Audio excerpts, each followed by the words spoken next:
Welcome back to Chapter by Chapter Classics, the short-form classic literature podcast where each episode walks you through a few chapters of a great book. Previously in Wuthering Heights, Cathy and Nelly were trapped at the Heights, Linton was pressured by his father, and Heathcliff forced a marriage that gave him a path toward controlling Thrushcross Grange.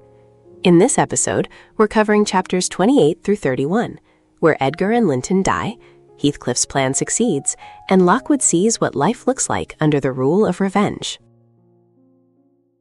Imagine for a second that you are pulling off, the ultimate heist. Oh, I love a good heist. Right. So you spend decades, literally your entire adult life, just drawing up blueprints. Digging the tunnels, bribing the guards, yeah. Exactly. You sacrifice every single personal relationship you have, all just to reach this one vault. And finally, the day comes, right? The big payoff. You blow the doors, you step inside, you open these grand chests, and they're filled with nothing but ash. Oh, wow. That is bleak. It is. You won, but the victory is entirely just suffocatingly empty. And that is exactly where we find the ultimate Gothic antihero, Heathcliff, in chapters 28 through 31 of Emily Bronte's Wuthering Heights. Yeah, we are definitely in the bleak territory now. For sure.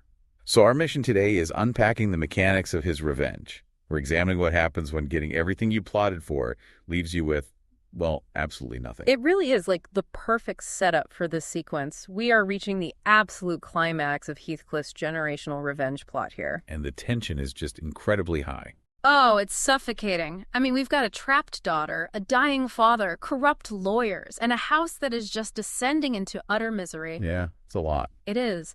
In these chapters, we transition from that high, sweeping Gothic drama of the past right back into the bleak, freezing, almost bureaucratic reality of the present day.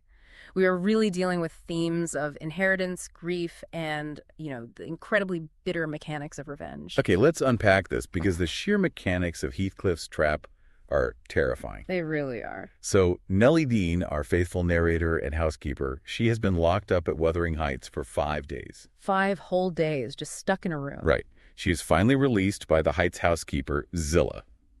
And how does Zillah explain this mysterious 5-day disappearance to the rest of the world? This part is so wild. She just casually mentions there's a rumor going around the village that Nelly and young Cathy were lost in the Black Horse Marsh. Heathcliff literally planted a fake news story to cover up a kidnapping. It's brilliantly wicked.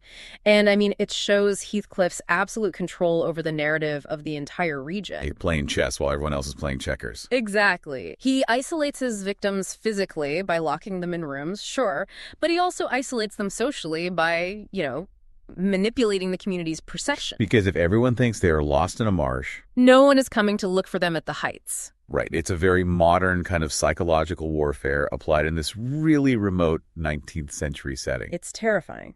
So Nelly is frantic. She bursts out of her confinement and she finds Cathy's new husband, the frail, sickly Linton Heathcliff, just lounging on the settle. Oh, Linton? Right. And there is a specific detail Bronte includes here that I just can't get out of my head. Linton is just lying there, sucking on a piece of sugar candy. Yeah, the sugar candy. He's completely apathetic to the fact that his wife is currently locked in another room. Why the sugar candy? It feels so out of place in this dark, violent house. Well, it's a masterful stroke of characterization by Bronte, really. The sugar candy highlights Linton's absolute infantile impotence. He is a child playing at being a husband. It stands in stark contrast to Heathcliff's brutal masculine control of the whole situation. Right, because Nelly demands to know where Cathy is, and Linton casually, almost petulantly, reveals that Heathcliff has declared that everything Cathy owns is now his. Yep, he just takes it all. He specifically says that even her books and her pony are his now, which to me reminds me of a ruthless corporate hostile takeover. That's a great way to put it. He's basically liquidating her assets. But, is this really about the wealth for Heathcliff, or is it just the ultimate I win button to humiliate the Lintons and Earnshaws? Because taking a young woman's pony just feels so petty. It does feel petty, but we have to look at the actual laws of the time. What's fascinating here is how Heathcliff weaponizes the legal system itself. Right. The laws were totally different back then. Very different. You mentioned a hostile takeover, and that is exactly the right framework. Under the 19th century laws of coverture... Wait, coverture? Yeah, coverture. It meant a woman's legal identity was essentially erased the moment she got married. Her rights, her property, her very legal existence were just subsumed by her husband. Wow. So the second Cathy is forced to say, I do to Linton. She legally ceases to exist as an independent entity. That is horrifying. Precisely. All her ancestral wealth legally flows to her frail husband. And because Linton is entirely under Heathcliff's thumb, terrified of him and dependent on him, Heathcliff effectively controls it all. So it's legal theft. Exactly. Think about it. As a child, Heathcliff was beaten and degraded physically. He was cast out because he had no property, no name. Yeah, he was literally just the gypsy orphan. Right. But as an adult, he doesn't just beat the Earnshaws and Lintons physically, he erases them legally. By claiming the books, the pony, the land, he is stripping Cathy of her identity and her autonomy. He's using the very system of gentlemen and property rights that previously rejected him to dismantle his abuser's legacies. It's revenge on a systemic level. And he's racing against the clock to lock this all down, because over at Thrushcross Grange, Edgar Linton, Cathy's father, is dying. Yeah, the clock is ticking. Nelly manages to escape Wuthering Heights and makes a desperate rush back to the Grange. Just imagine you are Edgar in this moment. You're on your deathbed, you haven't seen your daughter in days, and Nelly bursts in with the horrifying truth. It's devastating. The text says Edgar looks 10 years younger than his 39 years. It's a picture of total resignation. But Edgar isn't entirely oblivious, right? He realizes he needs to change his will immediately. Yeah, it's a desperate last-minute attempt to protect his daughter from the very legal machinery Heathcliff is exploiting. What exactly was he trying to do? Well, Edgar wants to put Cathy's fortune into a trust so that Heathcliff can't get his hands on it. If the money is in a trust, it legally circumvents those coverture laws that give Linton, and by extension Heathcliff, control. Ah. Okay, so it's a legal loophole to fight a legal loophole. Right. So Edgar sends for Mr. Green, the local lawyer. But Bronte hits us with this brutal, cynical realism here. We've moved from gothic horror to, institutional horror. Mr. Green doesn't come right away. No, he doesn't. And why the delay? Because he's already been bought and paid for by Heathcliff. It's a devastating betrayal of the social contract. It really is. The law, which is supposed to be impartial, objective, and protective of the vulnerable, is shown to be entirely corruptible by wealth and power. Heathcliff just bought the referee. Exactly. Mr. Green delays his arrival deliberately until it's too late for Edgar to sign anything. It's a stark reminder that Heathcliff's revenge isn't just a passionate, wild thing born on the moors, Right, it's not just howling at the moon. No, it is cold, calculated, and deeply embedded in the institutions of their society. Well, thankfully, Cathy manages to escape Wuthering Heights just in time. She bursts into Edgar's room right before he passes away. And this is such a heartbreaking scene. It is. In this incredibly merciful moment, she hides the true, horrific reality of her situation from him. She lets Edgar die peacefully, believing that she is safe and that her future is secure. It's a small victory of love over Heathcliff's cruelty. Even if it's based on a tragic lie. Yeah, it is a profound act of grace on Cathy's part. It allows Edgar to exit the narrative with his dignity and his love intact. But of course, the moment Edgar draws his last breath, that protective shield evaporates. The reality of Heathcliff's trap finally snaps shut. And Heathcliff's obsession with ownership doesn't stop at property deeds, though. It bleeds directly into the physical and, the spiritual realm. Oh, this is where it gets really dark. To see how far this goes, we just have to look at the evening after Edgar's funeral. Mr. Green, acting on Heathcliff's orders, has already fired all the Grange servants, except for Nelly. Cleaning house. Yeah. Heathcliff strides into the library to collect Cathy. He bluntly tells them he is seeking a tenant for Thrushcross Grange and that Cathy must come back to Wuthering Heights to work for her bread. He is evicting the heiress from her own ancestral home and turning her into a servant. The inversion of power is absolute. He makes her the Cinderella of her own story. But here's where it gets really interesting, because right after he evicts her, we get arguably the most gothic, shocking, drop-your-jaw detail in the entire book. The confession. Yes. Heathcliff makes a macabre confession to Nelly. He tells her that while the sexton was digging Edgar's grave, Heathcliff bribed the guy to uncover the older Catherine's grave. The woman he has been obsessed with for nearly 2 decades. Right. And he had the earth removed from her coffin, and he actually struck loose one side of the wood. I mean, it's completely unhinged. It is. And if we connect this to the bigger picture, this moment perfectly encapsulates the terrifying duality of Heathcliff's character. How so? Well, his love for Catherine is inherently destructive and possessive. He isn't satisfied with legally owning the properties of his enemies. He is manipulating literal corpses to ensure he wins this love triangle for all eternity. Yeah, he explicitly notes that he didn't touch Edgar's side of the coffin. Exactly. He cannot let Edgar win, even in the grave. It blends a profound, almost transcendent grief with extreme earthly pettiness. It's so petty. His plan is for his own coffin to slide open when he dies, mingling his dust with Catherine's forever. Okay, I have to push back a little bit on that framing, though. Oh, sure. I mean, it's romantic in a terrifying, morbid way, yes. But doesn't this just prove he's completely, hopelessly stuck in the past? In what way? He's obsessing over the dead dust of the mother, while in the very same room, he is actively destroying the living daughter, who, by the way, has her mother's exact eyes. That is true. It's like he can't see the living because he's so blinded by the dead. I see your point about him being anchored to the past, but I'd argue he isn't blinded at all. In fact, he is hyper-focused. Really? Yeah. He sees the living daughter precisely because she has her mother's eyes. To Heathcliff, young Cathy isn't an independent person. She is the perfect living canvas for his punishment. Oh, wow. Her resemblance to her mother, combined with her Linton blood, makes her the ultimate symbol of everything he lost and everything that rejected him. So it's not blindness, it's a target on her back. Exactly. His grief doesn't blind him, it weaponizes him against the next generation. That makes it even more chilling. He becomes this black hole, just sucking in and crushing anyone who resembles the people who hurt him. A black hole is a great way to describe him at this point. And he punishes young Cathy swiftly. She is dragged back to Wuthering Heights, stripped of her home and her status. And soon after, her husband, the terrible, frail Linton Heathcliff, finally succumbs to his illness and dies. Which is almost a relief at this point. It kind of is, honestly. Yeah. But the tragedy isn't really his death. It's the legal finality of what happens right before it. The will. Yes. Heathcliff is somehow forced or coaxed Linton on his deathbed into signing a will that leads everything to Heathcliff. The legal net is entirely secured now. Think about the geography of power here. Hareton and Earnshaw's land, Wuthering Heights, was already mortgaged to Heathcliff to pay for Hareton's father's gambling debts years ago. Right, he took the heights from Hindley's son. Exactly.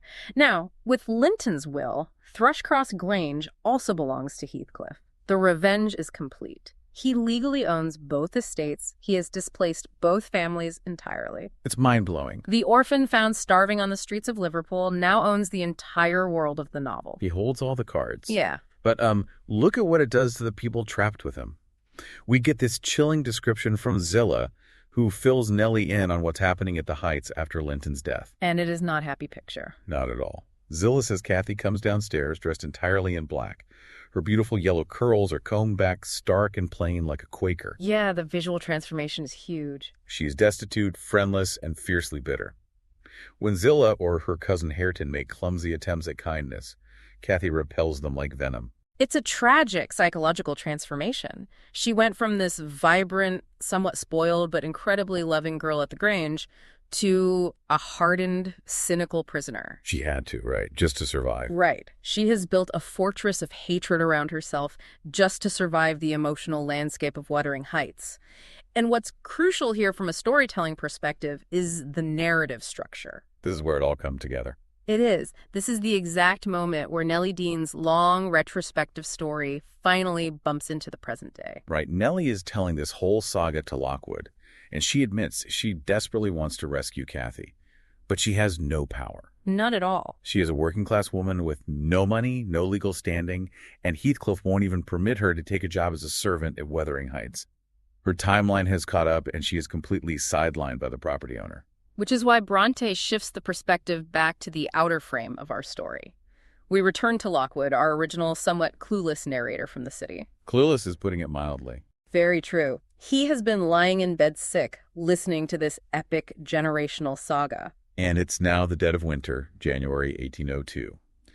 Lockwood decides he's had enough of the moors, shocker, and he rides over to Wuthering Heights to give Heathcliff formal notice that he is moving to London and won't be staying at the Grange anymore.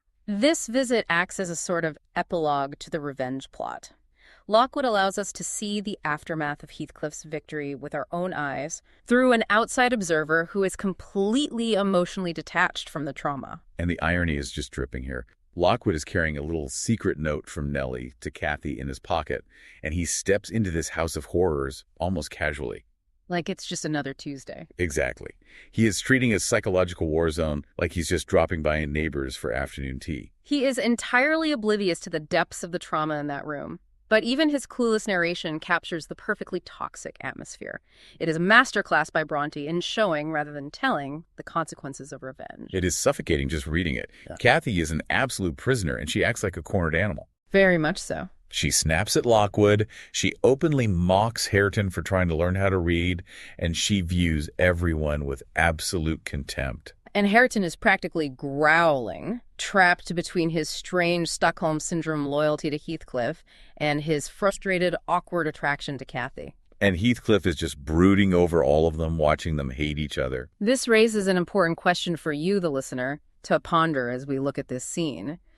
Heathcliff has definitively won. He has all the money, he has all the land, and he has total, absolute control over his enemy's children. They did it. He orchestrated a masterclass in manipulation and legal theft. So why is everyone in that house, including Heathcliff himself, so utterly, profoundly miserable? Because the revenge hasn't cured his grief. Right. He thought getting the houses and ruining the bloodlines would somehow balance the scales in his soul, but it didn't bring Catherine back. Taking Cathy's pony didn't fix the hole inside him. Exactly. Bronte's making a brilliant, timeless psychological point here. Revenge is a fuel that burns you up from the inside out. Oh, that's good. It gives you energy for, it gave Heathcliff a terrifying amount of energy for decades. But once the plot is complete, once the target is destroyed, what is left? Nothing. Right. Heathcliff is left with nothing but his ghosts and a claustrophobic house full of resentful, broken teenagers who despise each other and despise him. It's the vault full of ash from our heist analogy at the start. A vault of ash, yes. He spent his whole life digging this tunnel, and he's standing in the dark with nothing to show for it but dirt on his hands.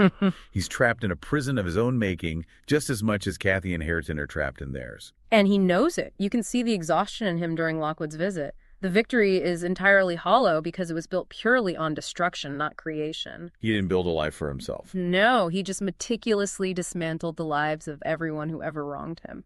So what does this all mean? As we look back over this journey, from Cathy's frantic, desperate race to the Grange to protect her dying father, to the sleazy legal machinations with Mr. Green, to that haunting confession about the coffin. And finally, to this bleak, freezing, present-day reality that Lockwood observes. Right. It becomes abundantly clear that Wuthering Heights isn't just a Gothic romance. In fact, calling it a romance really misses the point. It misses it entirely, yeah. It's a stark, unflinching warning about the spiritual cost of holding on to bitterness. It is a tragedy of obsession. And before we go, I want to leave you with a final thought to really mull over, specifically regarding that haunting coffin scene. Okay, I'm ready. Consider this. Heathcliff breaks open the side of Catherine's coffin so their dust can mingle. But in doing so, he physically breaks the seal of her resting place. Oh. He exposes her remains to the dirt, to the elements, and eventually to the rot of his own decomposing body. Think about that the next time you try to hold on to someone or something too tightly. Wow. Does total absolute possession equate to love, or does the act of possessing eventually corrupt and destroy the very thing you are trying so desperately to preserve? That is a heavy, incredible thought to end on. Does the grip of possession destroy the prize? Thank you so much for joining us on this deep dive into the text. These chapters are dense, they are dark, but they are so incredibly revealing about human nature and the systems we build to hurt each other. They really are a warning. We encourage you to keep turning the pages, keep questioning the motives of these unforgettable characters, and as always, keep digging deeper. We'll catch you next time. That's chapters 28 through 31. Edgar gone, Linton gone, Cathy trapped at the Heights, and Heathcliff in control of both houses. But even at the height of his revenge, the story begins to show how empty that victory is. In the next episode, we'll finish the novel with chapters 32 through 34, where unexpected change, Cathy and Hareton's relationship, and Heathcliff's final decline bring the story to its haunting conclusion. Thanks for listening to Chapter by Chapter Classics. If this episode helped you follow the story, follow the show in your podcast app so you don't miss the next chapter. And if you're enjoying this series, please take a moment to rate the podcast or leave a short review. It really helps other readers and students find the show.